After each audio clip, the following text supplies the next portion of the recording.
जय महाराष्ट्र मित्रांनो, माझ्या 13 खासदारांचे तिकीट तरी कापू नका. शिंदेंची विनंती. भाजप 30 जागांवर लढवण्यावर ठाम असल्याचे बोलले जात आहे.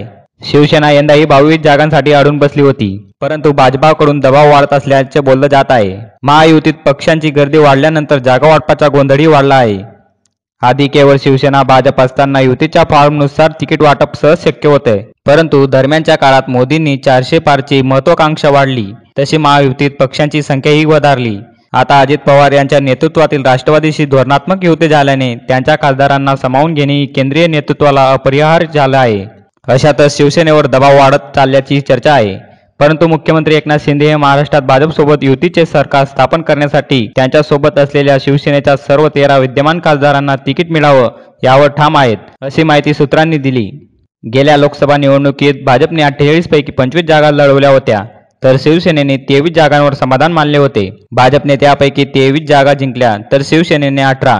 यापैकी 13 खासदार एकनाथ शिंदे यांच्यासोबत आले. यंदा भाजपची बार्गेनिंग पॉवरही वाढली आहे, त्यामुळे भाजपला 30 जागांवर लढवण्यावर ठाम असल्याचे बोलले जात आहे.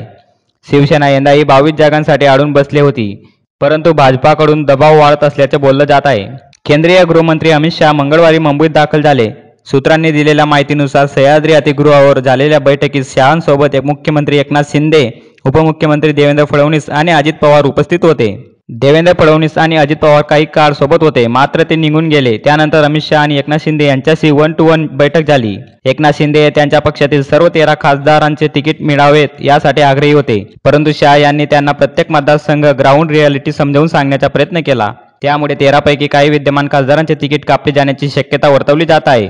दरम्यान जागा वाटपाची चर्चा आजही सुरू असण्याची शक्यता असल्याचे सूत्रांनी सांगितले आहे.